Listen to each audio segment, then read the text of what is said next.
limbah cair industri ya. Nah, pada umumnya parameter yang dilihat dari sebuah limbah, kalau kualitas limbahnya gimana gitu misalnya ya kan, dari mananya ditinjau, dari senyawa organiknya. Dari senyawa organiknya apanya yang diukur? BOD, COD. BOD, COD-nya. Kemudian ada senyawa golongan nitrogennya ya, NH3-nya, NO2-nya, NH3, NO2, nitrat nitritnya dan nitrat organiknya. Kemudian apanya lagi yang menjadi parameter? Total suspended solid atau TSS. Nah, kemudian bahan lain ada deterjen, ada kemudian mikrobiologinya itu dari coli fekal misalnya ya, bakteri coli ya.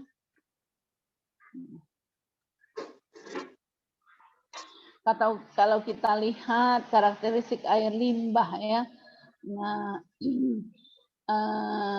untuk air limbah ini dari Jepang punya ya. Kita sebenarnya menganut baku mutu air limbah itu ya dari, kalau nggak dari biasanya dari US EPA ya, di US Amerika, US EPA ya, United States Environmental Protection Agency yang Amerika punya. Nah, jadi ini ada perbandingan ya. Kita lihat bahwa kita tahu bahwa limbah industri domestik itu, limbah cairnya sama dengan limbah padatnya, tergantung kepada, maksudnya samanya tergantung kepada pendapatannya ya. Nah, jadi tidak sama limbah cair orang berpendapatan rendah, tinggi dan sedang ya.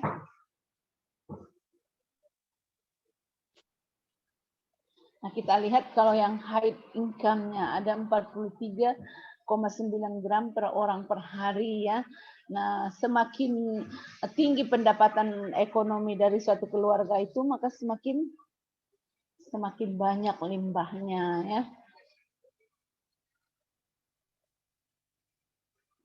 Nah, kemudian untuk baku mutunya ya, ada yang dibagikan kepada baku mutunya yang kuat, medium, dan yang lemah ya. Nah, kita lihat dari BOD-nya ada 400 ppm untuk kuat, untuk yang di tengah 2200, yang lemah itu 110, 400, 220 dan 110. Nah, kemudian TSS itu 60 sampai 115 gram per orang per hari, itu dari buku Meka Penedi ya. Meka Penedi ini wastewater treatment, biological wastewater treatment. Nah, kemudian ada TSS 90 gram per orang per hari. Kemudian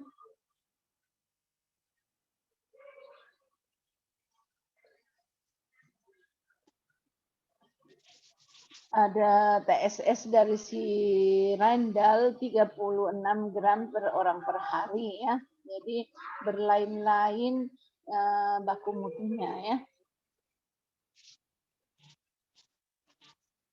Jadi untuk Indonesia, setiap orang Indonesia menghasilkan 40 gram BOD per hari, itu sebagai taksiran ya, pemakaian air bersihnya itu 125 liter per orang per hari. Jadi kalau misalnya mau memperkirakan air limbah dari domestik, tentunya penggunaannya per orang per hari lah ya, karena itu akan menjadi limbah setelah digunakan ya kan. Nah, 125 liter per orang per hari, kalau jadi bebannya kali 40 gram. Segitulah beban BOD-nya. Kalau misalnya timbulan air limbah diasumsikan 60 sampai 80%, maka adalah 100 liter per orang per hari. Konsentrasinya adalah 40 gram BOD per hari per orang dikali 100 liter per orang per hari, sama dengan 400 ppm atau 400 mg per liter atau 0,4 gram per liter. Nah, kemudian kalau air limbah domestik itu umumnya COD sama BOD-nya rendah ya. Jadi umumnya itu diolah dengan aerasi sudah cukup ya. Tidak perlu dengan anaerob ya. Nah, kemudian kalau kita mau memilih pengolahan limbah cairnya itu kita lihat dari rasio dari BOD per COD-nya. Apakah sulit diolah atau tidak. Kalau COD-nya jauh lebih besar dari BOD, maka sulitlah diolah. Karena biasanya pengolahannya dengan aerasi aja, dengan menambahkan oksigen ke dalam kolam aerasi, maka senyawa organik itu diuraikan oleh mikroorganisme di situ. Oke. Nah, BOD itu bisa diukur secara langsung ya, untuk menentukan analisa organik, konten organik di dalam air limbah tersebut. Dengan apa dihitung? Dengan oksigen yang terlarut di dalamnya. Semakin kecil oksigen terlarut di dalam air limbah tersebut, semakin besarlah konsentrasi organik yang ada di situ, karena oksigen terlarut itu digunakan untuk mengurai ya. Jadi misalnya berapa BOD limbahnya 5 mg per liter. Nah, berarti sedikit sekali oksigen yang terlarut di situ, sehingga kalau untuk mengolahnya secara alamiah nggak bisa, harus kita paksakan oksigen terlarut lagi di situ dengan aerasi. Misalnya gitu.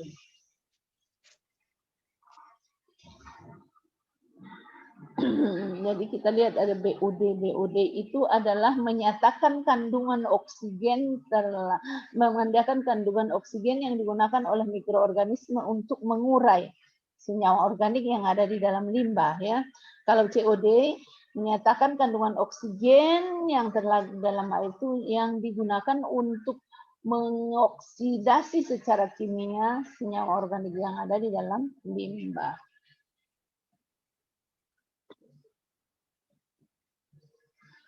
Nah, BOD itu biasanya ditentukan dengan mengukur penguraian materi organik yang memerlukan oksigen oleh mikroba pada temperatur 20 derajat Celcius untuk 5 hari. Maka sering disebut BOD 5 hari ya, didefinisikan sebagai BOD 5 hari. Menggunakan botol standar yang ini, namanya botol Winker. Nah, ini botolnya. Diinkubasi selama 5 hari. Setiap hari akan kita lihat perubahan konsentrasi oksigen di dalam. Misalnya pada hari pertama ada 10 mg. Nah, hari kedua tinggal 7, hari ketiga tinggal 5, dan hari keempat dan hari kelima tambah sedikit, tambah hari tambah sedikit, karena digunakan untuk mengurai ya. Kemudian kalau COD itu dia untuk menganalisa secara langsung organik ya. Organik itu dianalisa dengan oksidasi organik yang dengan apa biasanya kromat ya, dengan oksidan kuat ya, dengan kromat, untuk menyetarakan berapa sebenarnya keperluan oksigen untuk mengoksidasi senyawa-senyawa organik yang terlarut di dalam air limbah tersebut. Nah, dengan kalium kromat ya, K2CrO 7 ya.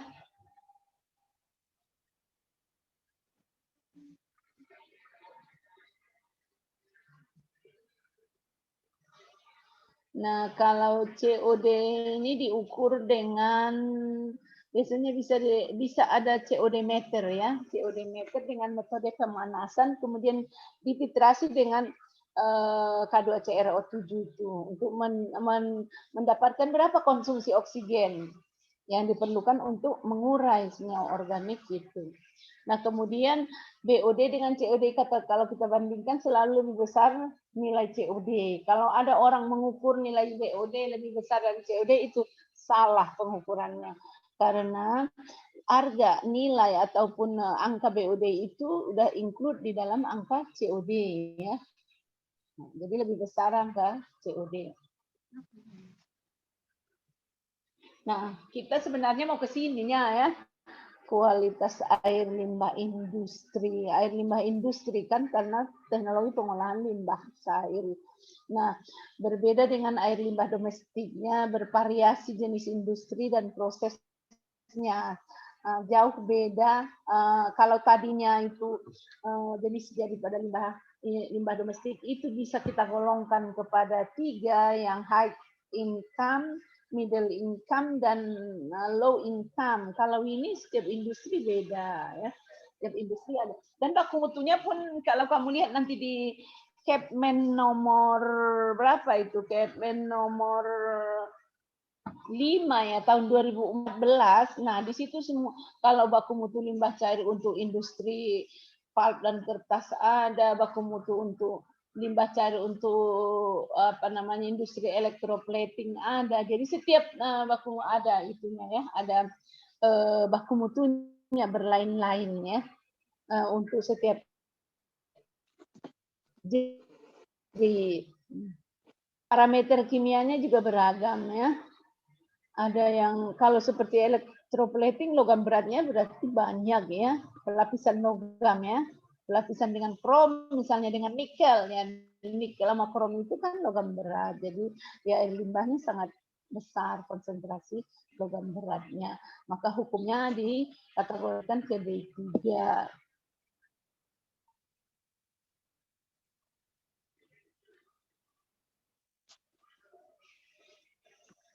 Nah, kalau dia industrinya industri makanan, kalau yang diproses makanan organik tentunya limbahnya diprediksi pun organik. Nah, jadi bisa kita olah secara organik, secara biologi ya, secara biologi. Kalau industri kimia atau farmasi BOD, COD kecil. Kenapa? Karena organiknya sedikit ya.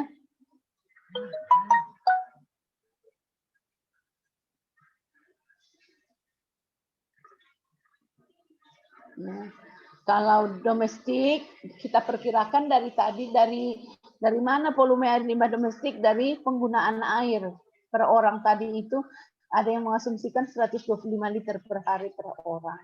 Dari situ diperkirakan, katakan saja itu 80% menjadi air limbah yang dikalikan dengan 80%. Kalau industri sulit diprediksi, pola pemakaian air industri perlu survei lapangan. Kenapa? Karena kebutuhan air untuk industri itu berlain-lain. Dari mana limbah cair industri berasal? Kita lihat dari polusi daripada aktivitas yang ada di industri di industri itu. Jadi kalau di industri limbah cair domestiknya nggak ikut ke dalam limbah cair daripada industri tersebut. Limbah cair industri itu umumnya nggak diolah karena orang yang di pabrik itu pun hanya sedikit ya jumlahnya, hanya beberapa rumah misalnya 300 rumah paling banyak ya kan. Nah dia masuk septic tank, oke. Kemudian nggak harus dari rumahnya juga ikut dibawa ke instalasi pengolahan limbah cair di industri itu enggak ya.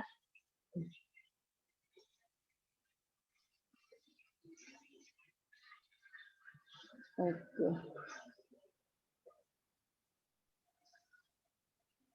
Nah, debit daripada air limbah pemakaian air itu juga berfluktuasi sehingga debit air limbah juga berfluktuasi kalau itu domestik. Nah, kita lihat di situ, di sini kalau perbedaan limbah cair domestik dengan industri, kita lihat BOD-nya untuk domestik 100 sampai 300 kala rumah itu banyak mengkonsumsi dan menggunakan organik ya. Nah, industri ada yang 0 sampai 70 ribu ya, 70 ribu miligram per liter, tergantung. Kalau misalnya industri kelapa sawit ya kan banyak organiknya juga kan, sampai 60 ribu. Industri tahu juga ya, jadi COD-nya ada 0 sampai 100. Suspended solidnya di rumah tangga itu sedikit, 100 sampai 500. Kalau di industri ada yang ada sampai tak terhingga, banyaknya banyak. Ada kemudian amoniaknya di rumah tangga itu hanya sekitar 15 sampai 50 mg per liter. Nah, di industri itu nggak bisa kita batas, tergantungnya industrinya. Ada dari 0 sampai banyak-banyak katanya gitu. Logam berat juga begitu ya, tergantung. Kalau di rumah tangga nggak ada lah logam berat, boleh dikatakan logam berat. Kalaupun ada logam berat, itu logam berat yang ikut misalnya di mana ya pemakaian logam berat ada di cat. Kalau di rumah tangga dia lagi mengecat rumah, cuci-cuci itu ada logam beratnya, ya, ada logam beratnya di situ, tapi tidak banyak, makanya disebut 0 atau dikatakan tidak terdeteksi. Nah, kemudian kilogram per ton per produknya pun dapat kita bandingkan ya untuk BOD dan TSS-nya ya.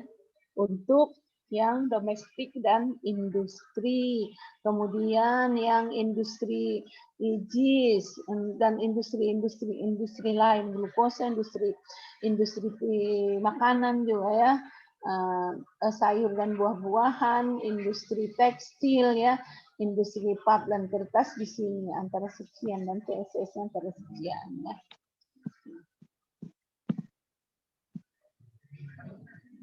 Nah, ini membawa kita ke apa namanya, ke bayangan untuk mengetahui besarnya BOD, COD, TSS, PH di dalam berbagai industri bervariasi. Tadi kan disebutkan bervariasi, jadi faktanya mana? Inilah disebut faktanya. Nah, masuklah kita pengolahan limbah. Nah, pengolahan limbah itu tujuannya bukan untuk menghilangkan limbah itu 100% karena itu tidak mungkin. Pengolahan limbah itu bertujuan untuk mereduksi kandungan polutan yang ada di dalamnya sehingga memenuhi baku mutu terhadap lingkungan. Ini misalnya dari industri ya. Ada industri yang kayak seperti kita ada industri kawasan KIM ya, KIM, kawasan industri Mabar. Sana ada unit pengolahan limbah terpadunya. Unit pengolahan limbah terpadunya itu menerima limbah bukan apa adanya dari apa yang dikeluarkan industri itu. Dia punya kriteria standar. Jadi walaupun ada di situ pengolahan bersama di situ, suatu treatmentnya itu bisa menerima limbah dari industri A, industri B, industri C. Tapi dia sudah tetapkan, kami menerima BOD sekian, COD sekian, SS sekian, logam berat sekian. Jadi harus dipenuhi kriteria itu. Karena kalau enggak dia sangat susah untuk mengolahnya ya, kalau enggak seragam dia yang keluar itu. Nah, kemudian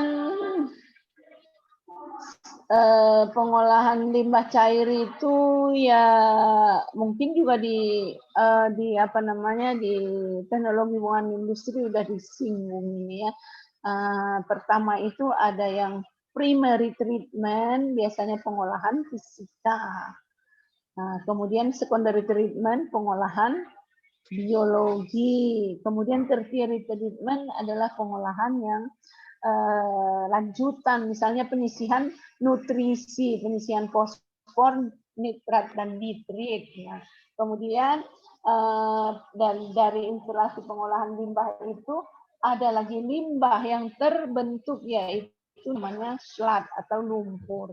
Jadi penanganan sludge itu pun perlu, karena sludge yang dihasilkan itu bukan lumpur yang seperti yang kita kita bayangkan, mungkin lebih banyak lumpurnya, tidak ya, masih lebih banyak airnya, mungkin konsistensinya hanya 20% atau 10%, tapi sudah terkategorikan sebagai sludge dari ekses daripada pengolahan wastewater treatment tadi.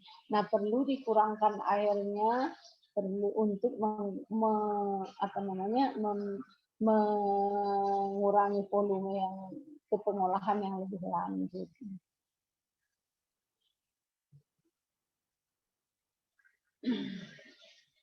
Nah, dari skema yang kita lihat ini ada pre-treatment, keluarnya ke pembuangan akhir. Apanya lah primary treatment tadi pengolahan secara fisika pada umumnya padatan yang terlarut secara gravitasi. Jadi bisa langsung dibuang ke lingkungan. Kenapa? Karena yang diendapkan di situ pasir, tanah, warsa material. Nah, kemudian bisa juga yang diambil di pengolahan pre-treatment itu pemisahan minyak, minyak dan oli ya. Nah, kemudian masuk ke itu pre-treatment, masuk ke primary treatment. Primary treatment juga akan ada penyetaraan konsentrasi. Sebenarnya itu enggak bukan pengolahan di situ, tapi itu termasuk unit dalam pengolahan primary ya.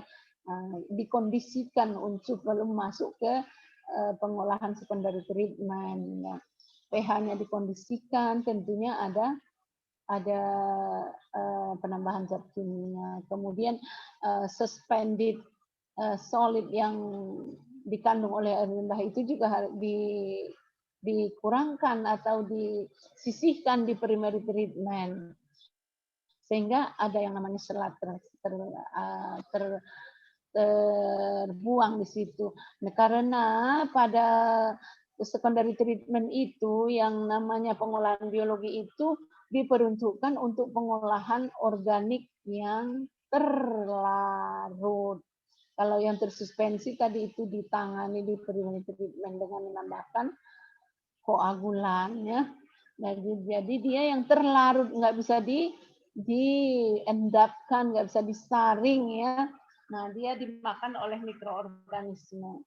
Nah, kemudian baru advanced treatment itu pengolahan penyisihan tadi bilang ya, menghasilkan selat. Nah, selat semua itu digabung menjadi selat treatment. Kemudian setelah di treatment selat itu, selat di limbah padat itu biasanya di dewatering ya, dikeluarkan airnya, diminimumkan kandung airnya, distabilisasi, kemudian didesinfektasi, kemudian di drying, baru dibuang ke tempat pembuangan akhir. Disposal itu adalah tempat pembuangan akhirnya. Maka jadi effluent yang keluar di sini adalah effluent yang memenuhi persyaratan baku mutu yang telah ditetapkan sesuai dengan limbahnya. Kalau dia mengolah limbah pulp dan kertas, ya baku mutunya pabrik pulp dan kertas. Kalau dia mengolah limbah cair tekstil, ya baku mutunya tekstil. Nah, jadi di pre-treatment itu ada proses fisika. Tadi Ibu bilang ada misalnya penyaringan dengan bar screen ya, padatan-padatan yang ukurannya lebih besar. Kemudian ada grid removal unit.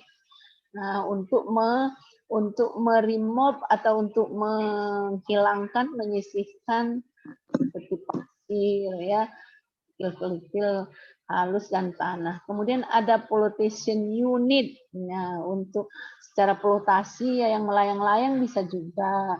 Kemudian minyak juga bisa dari atas ya. Kemudian combination juga seperti itu ya. Nah, kemudian ada proses fisika. Proses fisika itu di primary treatment juga ada ya, di secondary, di pre-treatment ada, di primary treatment. Bedanya kalau proses fisika yang ada di primary treatment ini, seperti Ibu yang bilang tadi, itu adalah ada koagulan yang ditambahkan untuk mengendapkan partikel-partikel yang tersuspensi. Nah, setelah itu ada sedimentasi, sedimentasi, ada straining. Nah, kemudian di secondary treatment ada kimia dan biologi ya. Kemudian di advanced treatment itu juga ada proses kimia, proses biologi, proses fisika. Kalau proses fisika biasanya dengan adsorpsi ya. penyerapan. Proses biologi bisa dengan pengolahan nitrifikasi, denitrifikasi. Misal ada bisa dengan bioremediasi, ya kan, di pengolahan tertiary treatment itu. Land aplikasi, ya.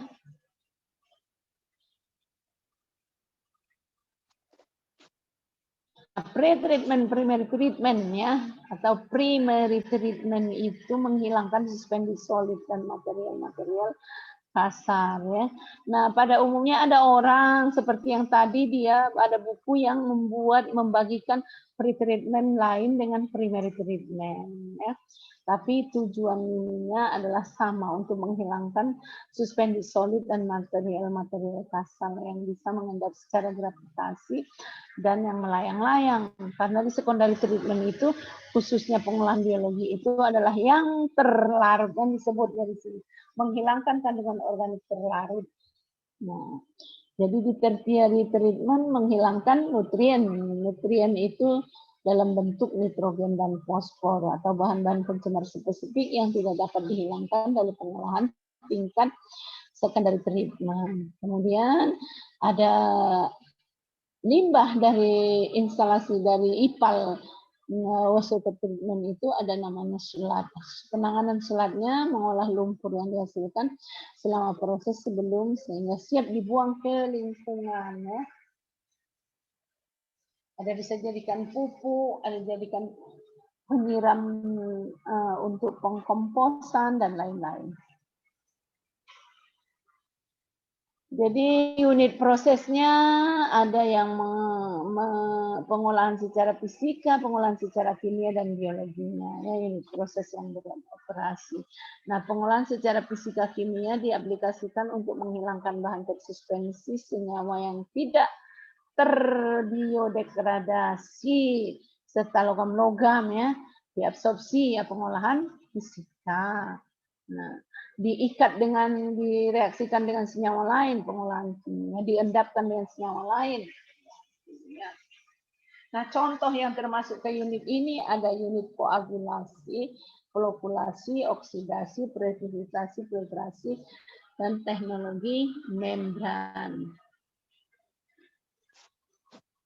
Baru pengolahan biologi tujuannya untuk menghilangkan bahan-bahan organik terutama yang terlarut dalam air. Nah, kemudian prinsipnya menggunakan mikroorganisme sebagai biokatalis dalam reaksi perombakan atau pendegradasian senyawa organik menjadi mineral. CO2 tambah H2O kalau dia aerob, CH4 tambah CO2 tambah H2O kalau dia anaerob. Nah, kemudian ada yang disebut dengan SLAT tadi dari pengolahan biologi itu. SLAT itu bisa berasal dari senyawa organik yang tidak terdegradasi, yang karena tidak 100% itu bisa dihilangkan.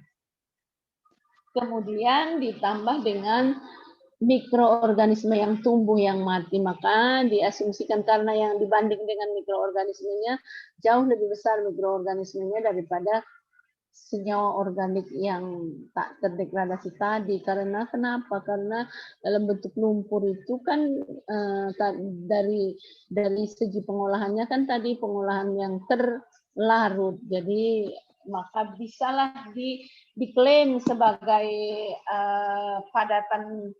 padatan yang tercampur, yang volatil, yang tersuspensi itu sebagai mikroorganisme. Kalau kita analisa MLPSS, maka sama dengan konsentrasi mikroorganisme. Kalau kita ditanya atau mau ingin mengetahui berapa sih konsentrasi mikroorganismenya, kita menganalisa MLPSS. MLPSS itu bisa dianalisa dengan metode gravimetri, ya, disaring, kemudian endapannya diabukan. Yang tinggal abunya. Abu itu apa? Mineral yang mana? Tergandung di dalam di dalam air limbah itu tersebut atau mineral yang ada di dalam tubuh si mikroorganisme itu. Jadi mikroorganisme diklaim sebagai berat mikroorganisme itu adalah yang volatil, yang habis terbakar pada temperatur di atas 300 derajat Celcius. Jadi caranya ya ditimbang tadi setelah air diuapkan ditimbang kan. Kemudian setelah diabukan tinggal residu. Jadi yang mula-mula dikurang residu itulah yang sebagai mikroorganisme yang menguap tadi.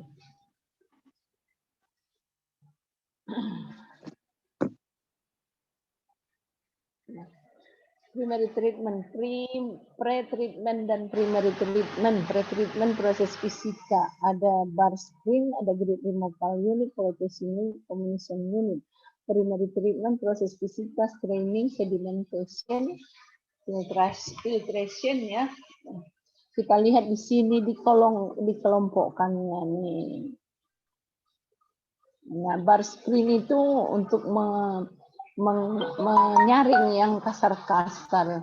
Nah, di sini ada bak ekualisasi untuk menyeragamkan keadaan kondisi pH-nya, kemudian kandungan organiknya, temperaturnya.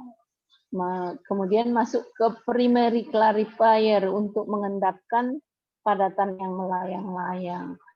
Baru masuk ke sini secondary treatment ya, secondary treatment pengolahan biologi di ARS.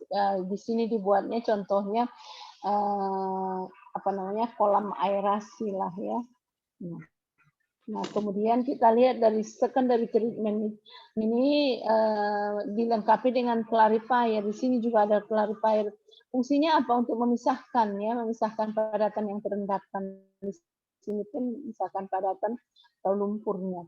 Nah, kita lihat air terolah akan masuk ke unit nitrifikasi, berarti dari sini nitrat-nitritnya belum memenuhi syarat. Nah, baru masuk ke penyaringan akhir, baru desinfektasi, baru dibuang sebagai efluen. Nah, terakhir itu adalah mematikan mikroorganisme.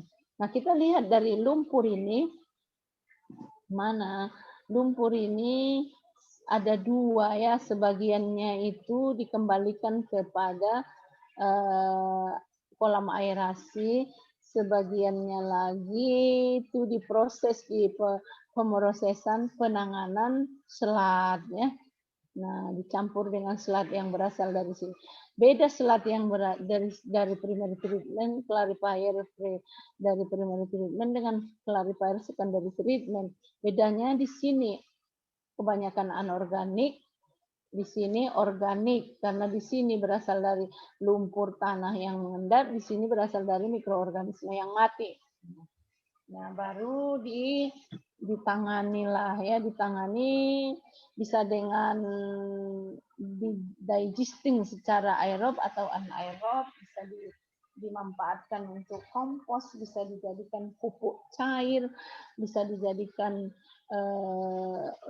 pengambilan gas kalau misalnya anaerob. Nah, baru di dewatering. Dewatering itu maksudnya untuk mereduksi kandungan airnya ya.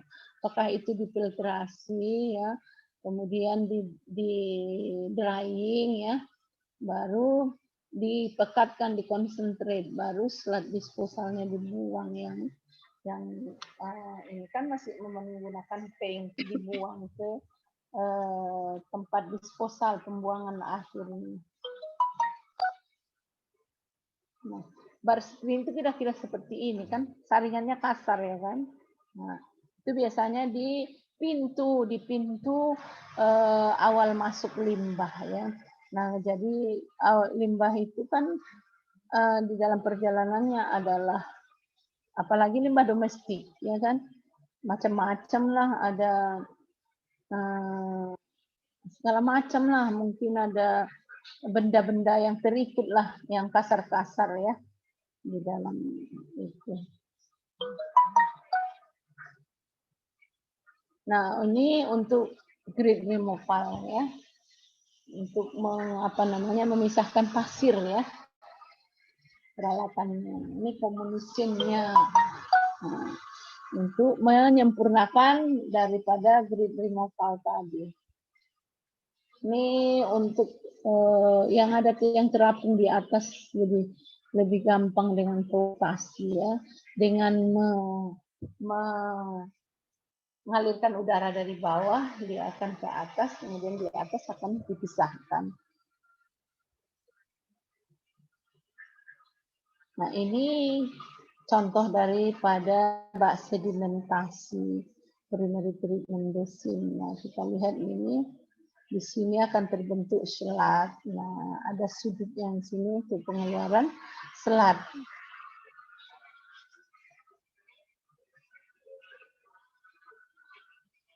Sifat pengendapan di sini sama dengan sifat mekanika partikel. Bagaimana proses mekanika partikel itu akan mengendap, begitu juga cuman diaplikasikannya di air limbah. Nah, kemudian untuk meremove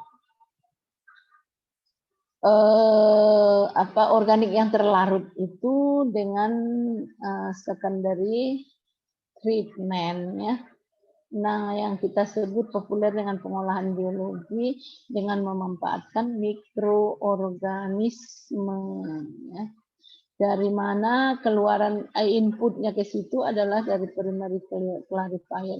Di sini disebut contohnya aerated basin. Bisa aktivitas selat, bisa di sini bisa aktivitas selat, bisa treatment filter, bisa cakram berputar, kemudian bisa CBR ya, bisa UASB ya, bisa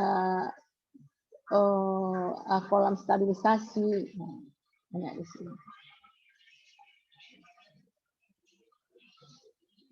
Nah, kemudian di sini ada yang dikembalikan sebagian yaitu selatnya, karena selat yang ada di sini tadi itu adalah mikroorganisme kan yang dipisahkan di clarifier itu, mikroorganisme yang tumbuh berkembang. Sebagiannya dikembalikan untuk apa? Untuk menjamin jumlah mikroorganisme yang ada di sini kalau terjadi sekali wash out di dalam ini, keluar dia semua mikroorganisme sehingga kita tidak lagi melaksanakan proses aklimatisasi mikroorganisme di unit ini. Tujuannya itu salah satunya lagi untuk menyeimbangkan harga daripada food dibanding mikroorganismenya, makanan dengan mikroorganismenya. Nah, yang lebihnya itu dibuang, dikirim ke pengolahan lumpur ya.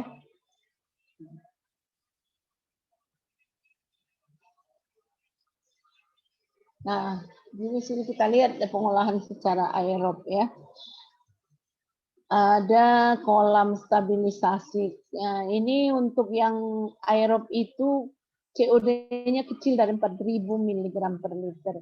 Dia efektif diolah dengan pengolahan secara aerob. Kalau di atas 4.000 efektif diolah dengan anaerob. Kita lihat ada kolam stabilisasi aerated lagoon, kemudian trickling filter, rotaring biological contactor atau RBC, aktivitas selat, modifikasi aktivitas selat, kontak stabilisasi extended aeration. Jadi aktivitas selat ada yang konvensional, kemudian yang dimodifikasi adalah kontak stabilisasi lain. Ada reaktor untuk aerasinya, lain reaktor kontaknya, lain untuk stabilisasinya. Ya. Ada aerasi, ada oksidasi jiknya. Nah, pengolahan aerob tadi menggunakan pengolahan anaerob menggunakan oksigen, pengolahan anaerob tanpa oksigen. Contohnya yang paling dekat kalau limbah domestik adalah septic tank ya, limbah tank, septic tank, kemudian ada UASB ya, upload anaerobic sludge blanket ya.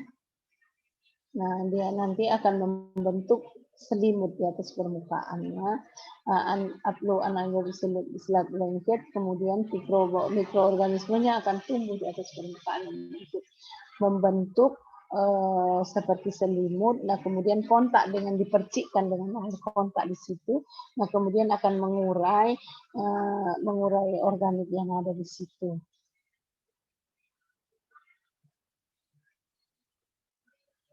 Konsepnya pengolahan biologi ada senyawa organik. Kalau dia anaerob, kalau dia aerob ada oksigen. Menghasilkan apa? Oleh si mikroba tentunya ini ya. Nah, biasanya katalisnya kan nggak ditulis di sini. Di katalis di atas sini ya. Kalau kita menulis katalis itu di atas panahnya mikroorganisme sebagai pengurai, menghasilkan CO2 tambah 2O tambah biomasa yang tumbuh mikroorganisme yang baru ya. Mikroorganismenya yang mix culture, tidak satu jenis tapi bermacam-macam jenis. Lalu tangki aerasi ya. Tangki aerasi masuk ke sini. Nah, di sini dipaksa larut oksigen untuk mencukupi oksigen yang dibutuhkan untuk mengoksidasi secara biologi komponen-komponen limbah yang ada di sini. Baru nanti terpisah di clarifier lumpur dengan air terolahnya.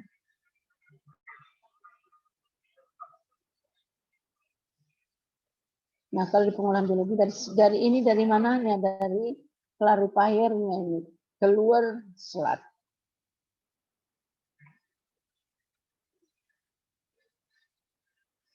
Nah, kalau kita bayangkan seperti inilah, ya, seperti inilah tangki aerasi dan clarifier. Clarifiernya ini. Sini di aerasi kan kelihatan apa gelembung-gelembung gasnya di sini.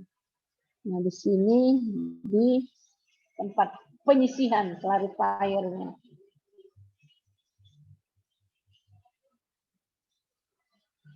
Nah, kalau disederhanakan untuk kita mendesain atau menghitung itu, ya kita yang tadi itu kita sederhanakan seperti ini.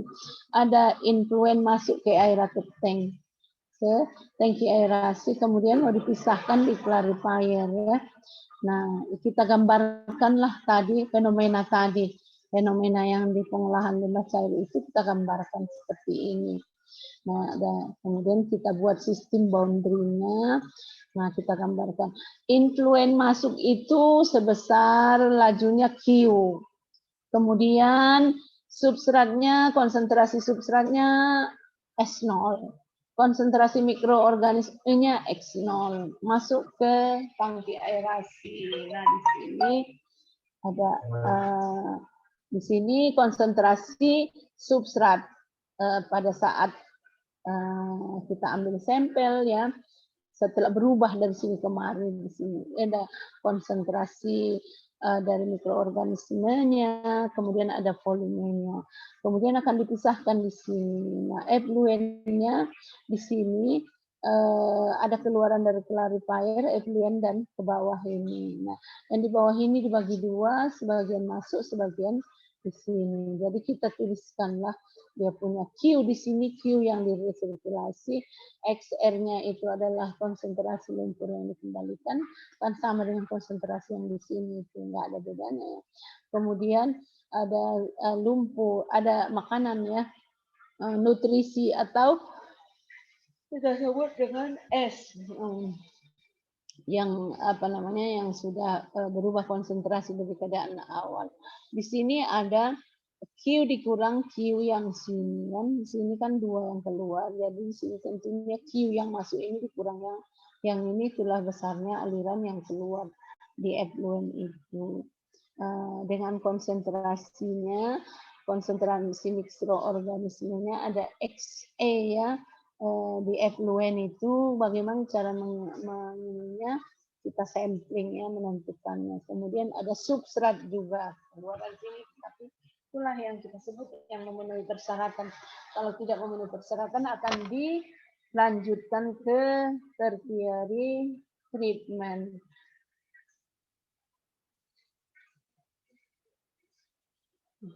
Ini kalau dia menggunakan unit pengolahannya trickling filter yang ada di secondary treatment. Trickling filter itu adalah berbentuk lingkaran seperti cakram berputar. Nah, trickling filter ini cocok digunakan untuk mengolah limbah yang BOD-COD-nya kecil seperti industri limbah dari rumah tangga. Karena dia nanti berputar, ada piringan berputar, kemudian dipercikkan perlahan-lahan, dipercikkan air dari atasnya, kemudian di dalam cakram berputar itu akan tumbuhlah mikroorganisme membentuk lapisan di situ, membentuk film. Nah, lama-lama makin tebal sehingga pada ketebalan tertentu dia akan melepas dan di dalam sininya itu ada saluran-saluran untuk memisahkan lumpurnya dengan air terolahnya. Ini paling murah dan paling gampang. Nah, kalau cakram berputar ini dia di sini. Nah, ini berputar tapi air limbah dialirkan dari atas, dia berputar. Nah, mikroorganismenya di mana tumbuh di apa ini? Di benda berputar ini, cakram berputar ini membentuk lapisan juga. Nah, pada saat ketebalannya tertentu dia melepas seperti ini, gitu, melepas dan ada unit pemisahannya di bawahnya.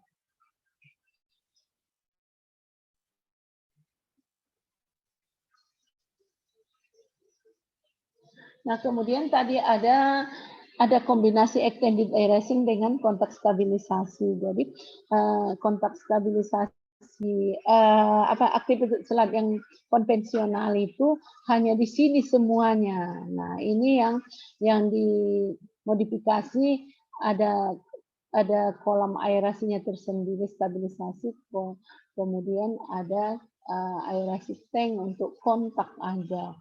Nah, kemudian baru dipisahkan di clarifier. Total waktu untuk aerasi, untuk extended aerasi adalah 20 jam. Total waktu untuk kontak stabilisasi adalah 6 sampai 7 jam. Nah, sistem ini mempunyai spray capacity 3 kali bila dioperasikan sebagai kontak stabilisasi. Dan berdasarkan penelitian yang ini lebih efektif mengurai organik dibanding dengan yang satu tempat. Sama juga di dalam pengolahan anaerob, pengolahan anaerob limbah cair itu setelah dilakukan penelitian reaksi hidrolisa dan sampai dengan pembentukan asidogenesis itu dipisah dengan metanogenesis, ya, 2 reaktor. Tetapi satu reaktor pun bisa ya, tetapi lebih kinerjanya lebih efisien yang 2 reaktor. Nah, kemudian nanti ini masih secara umum, nanti kita akan pergi ke secara khusus, misalnya kita bicarakan satu pengolahan unit di